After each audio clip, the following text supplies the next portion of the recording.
Did that make sense? Like, if your goal is to do your morning routine, I guess it would be like, what time am I gonna go to sleep? What time, like, get your evening routine and your morning routine down and set your alarm and get out your little spot with all your stuff ready and whatever makes you happy. Or the business ones. How many contacts do you need to make a day? Noah, were you on that Charles call where he had the script? Yeah, you were. Yeah, yeah. So he has a script that he just calls random agents that are buying Zillow ads. Shannon, I'll send you the link to it. Oh, cool. Would you be open if I could show you a way to save money and, cut or eliminate costs? And they say yes. And then you send them the link. And then, yeah, it's pretty simple. And if you do people you don't know, then it's not that scary. Because who cares? Okay. So now we kind of know what tasks we need to do. I will hold you accountable every Monday if you show up and put in the things that you want to do. And then the following week, we can talk about how it went, what we need to adjust, and what we want to get done next week.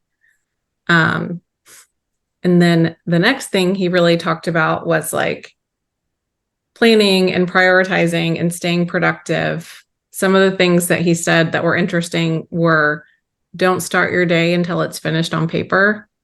So don't start letting yourself get distracted by emails and calls and life until you've done those non-negotiable must things that relate to your goals. Like, do my YouTube video first thing in the morning before I start anything else, because then it just rabbit holes sometimes. Or we've all heard eat the frog, do the hardest tasks first thing. Don't let your inbox control your day. And then batching mentally is more efficient. Like, if I'm trying to put out social media content, getting into creative mode and going through photos and just getting in that mode, it's so much easier to just, batch it and do 5 at a time, 6 at a time, whatever it is. So time block on your calendar, batch your tasks and to-dos. And if you have to make calls, just make all your calls until you're done. And so clear your must-do list and focus on one thing at a time. You run the day or the day runs you. That's totally true. My calendar gets out of control sometimes. And I say yes to too much, like Shannon. And then I'm like, why am I here? Why am I on the call with this lender? This is not the thing that I need to be doing today, or whatever it is. So when you're clear and focused and have your calendar out, it's easier to say no. Nope, that's time blocked for this. Or nope, whatever, I can't meet an old friend I haven't talked, I don't know, whatever it is. And so he asked us to think of, like, at the very end of next year, 12/31/24, what are the 5 things that if you did them this year would be amazing? Like, highlight reel, biggest hits, most incredible things to happen. Like, this was the best year ever. This was an awesome year. What are the 5 things that you did or achieved that made the year the best year ever? So take a minute and write down what comes to mind there. Wally.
we're thinking about the very end of next year, I really like this exercise. It really makes it, I don't know, important, prioritizes it. We are going to write a short letter to our future selves, reflecting on our achievements and experiences. So we're going to write, because I did X, Y, and Z, because I made my calls, did YouTube, posted on social media, whatever, here are all the things I was able to achieve this year. So take 2 or 3 minutes and think about, what have you done and what has it allowed you to achieve? Mine was like, because I was consistent on YouTube and social media, I have incoming calls and leads coming in to help grow my group and help my team and referral partners succeed.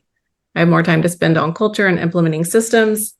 I have the energy and confidence to be a good example to my group, help them scale and leverage through virtually yours virtual assistants. Because I have passive income coming in, we're able to go on adventures, travel, and secure more cash flowing assets for our future. We're in a position to invest where we see fit to protect our family. I put this in there for Steve. Regardless of outside influences, I'm able to create a beautiful and comfortable environment to do life in. I can prioritize my relationships, taking kids on individual dates, trips, friend trips, and then like spouse, family trips. So take a couple minutes to think about, because you did your things, here's what your life is able to be like.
wrap up,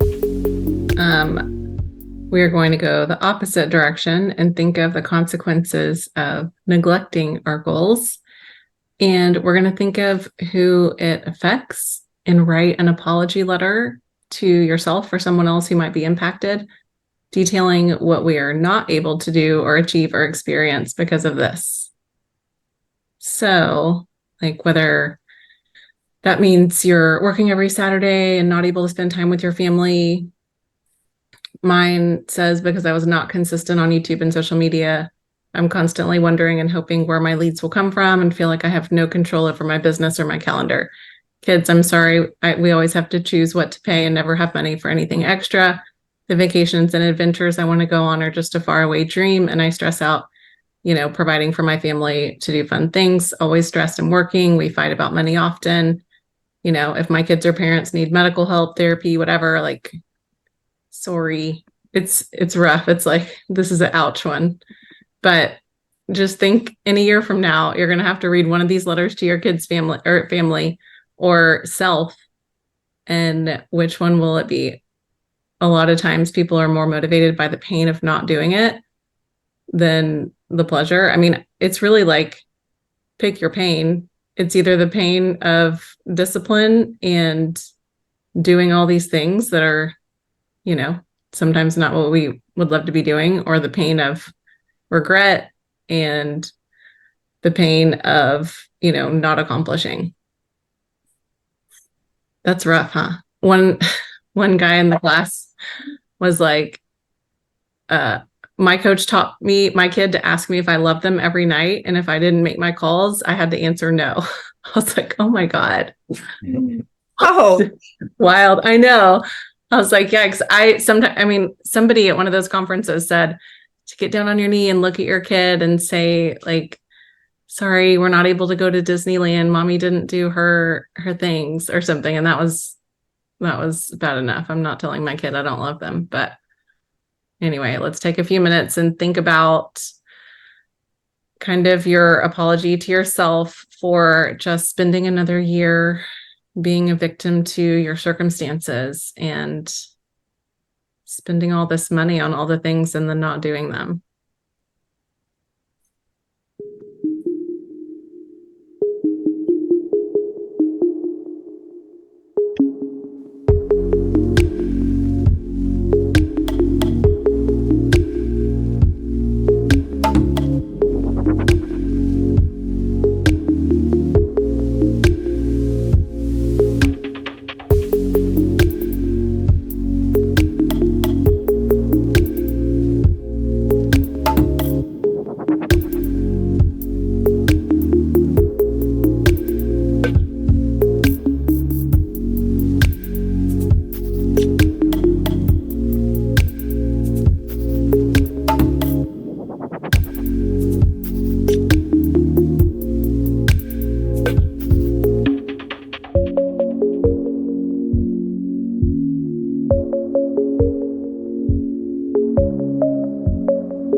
Was that super depressing or motivating, or what did you think of that exercise? It's depressing if you have to read it. Huh? If you have to read the second one, it's depressing. Right? Yeah. And so I don't know how we can kind of keep it in front of us, or like make a reminder on your calendar to read both letters or something, just to keep you going when you don't want to, or make adjustments, like make it work for your life. Don't just be miserable and like force yourself to do terrible things. But it does make it like, oh my gosh, I have a lot of control, and it motivates me to time block the things and put it on my calendar.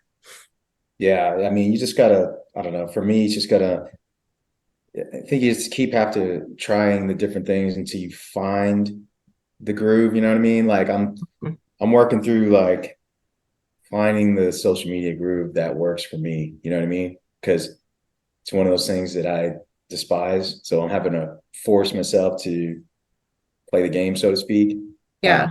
But there's got to be a way that it actually just I get to a point with some of it that works that I enjoy doing. You know what I mean? Because Yeah. you can only do something that you really don't like to do for so long. Yeah. And then to scale and get bigger, you have to do more shit you hate. Like that stinks. It doesn't make sense. So Yeah. I have Hannah email me and remind me of the 5 social media prompts that my coaching program set, because I do not go into my social media calendar and look at it. It's that silly. But this week I was like, oh, that one would be easy. I could do that one. So I just took some time. It was like, describe your worst haircut. Do you remember your worst haircut? And so I found some really bad photos of me when I was younger. And I was like, it'd be easier to say the one decent haircut I had as a kid, because my whole childhood was a bad haircut. But that's easy to post. It'll get a lot of engagement, whatever. And you're like letting someone in. And the other one was like, if you're a seller in this market in this season, what advice do you have? Or like, what advice do I have for you? And so I just wrote down some thoughts and done, post, schedule. So even though it's 2 and it's not perfect and it's not always consistent, just having someone email you, or you can even like schedule an automated reminder or something. Just those little reminders of the things you want to do. Or, okay, you're avoiding doing this YouTube video, just do this one instead. It doesn't have to be perfect. Just do something, do it, make a little bit of progress toward it. So yeah, calling, open houses, whatever. What do you want to do to get business, y'all? You're doing well with your videos, Shannon. Yeah, so I've been focused on all of that more so, but I haven't done any ad spend, so I need to start doing that and, cultivating, more expansive reach, and hopefully there'll be some value that comes from it yet, because I don't have anything yet. And I know that's my goal this week with my next coaching call. But I'm also, like I love open houses. I think that I actually thrive person to person, but I'm not good at creating those opportunities. So Like the right house with that's going to have traffic. Well, it's just that I don't like, I'm not a listing agent yet. I mean, of course I'd like to be. So I'm not good at like finding the house and calling around, and, I'm in an area where there's not a bunch of Epique agents and stuff. So I don't find houses. I call bullshit that, I don't know. Those are just stories in your head that you're not a listing agent yet and that you're not good at finding houses. I think if you go on your MLS and look at houses that are new to the MLS and focus on areas that you want to work, that are kind of, either close to you or whatever. And if you see one that looks nice, like you could record some social media content or a home tour, or new to market in an area you like, or priced well or staged well, it'll be a win-win, because it's I should do like virtual open house. That's true. I could do that. I mean, I think that's an easier ask. Or you could still sit there and have people walk in the door. I don't know. You could do both though. You could record a tour and go live, and hopefully people would walk through the door too. Just make it worth it and make it, I don't know. I'm victim to like just doing stuff because someone needs it, and then sitting there, Noah, for 3 hours and no one comes in the door. You have to be strategic about it. Yeah. Also, thank you for doing my open houses. But yeah, yes. What do you want to do, Noah?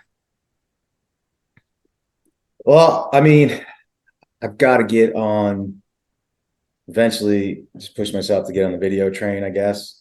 And I'm not talking like massive YouTube productions. I'm just talking like making, like for instance, tour a like a model of a new home. You know what I mean? Yeah.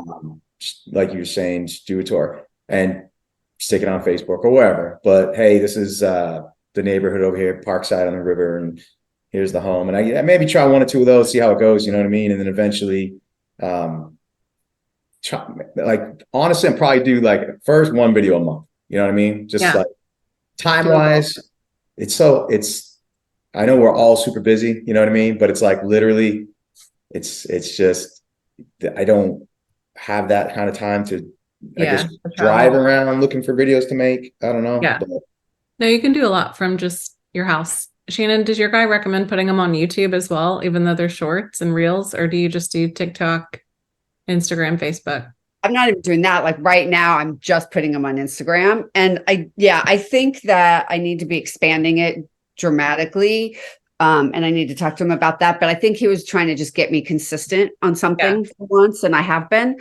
But like the one thing, Noah, is if you break it down, like I sucked at video, didn't want to do it, had all the conversations in my head, paid all the money for all these classes, still didn't implement. And then the one thing that got me doing it finally was like, I just I found a template that I kind of liked. Then I found it like for you, if you were wanting to go look at new builds, I would find one agent that did a video that you liked their format and then look at it.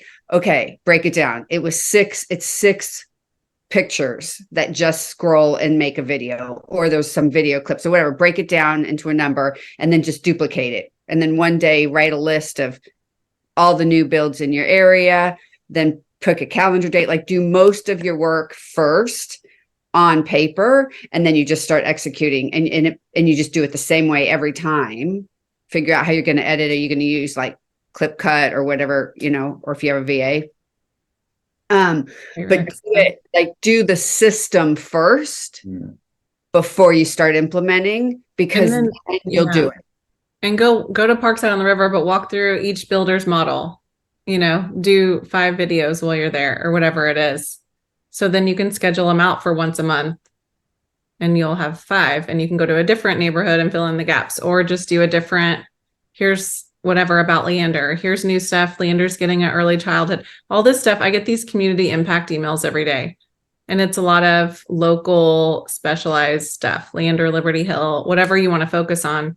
You could just say, here's what's going on. Here are new businesses coming to town. Here's a new development that just got approved, like whatever it is. Yeah, I like that. And I like the system. I like the idea of the picture. I tried to do when I was doing a showing like a couple of weeks back, and I tried to do like some clips for a video. Oh my God, like walking into the hallway, the thing was just like bouncing, you know what I mean? Like the video, the screen's just bouncing, and like, Rex this is terrible. Cut it out. This is terrible. Cut out the bad part. And who cares? Like we're going to go back in a year and laugh at those, but we're still putting them up there, and people don't care as much about that as we do. They don't care if they're professional. It was, and then he just told me, you can use, I just need to get something to hold the phone so it doesn't, that jumpy waves. But I don't know. Yeah, I like that. I think that makes sense. I like that a lot. I'll kind of see, maybe start easy with the flashing pictures rather than trying to make a smooth, good video that all makes sense, because I wouldn't even know where to start. You know what I mean? Doing an actual like full length video. Yeah. I'm going to send you a video to watch about how to do videos. Was it helpful to go through this exercise? Did y'all like this, I don't know, spreadsheet and the way he does things? Yeah, but I just realized the time, and I have my board meeting, so I'm going to have to jump. Absolutely. But yeah, it was fun. I didn't fully follow it, but I did some of it in the format, and then I did some of it on paper, which is how Brainworks. And so it's a good start. Perfect. All right. Have a great day. Thanks for coming. Right. Bye. Nice to meet you, Noah. You too. Bye.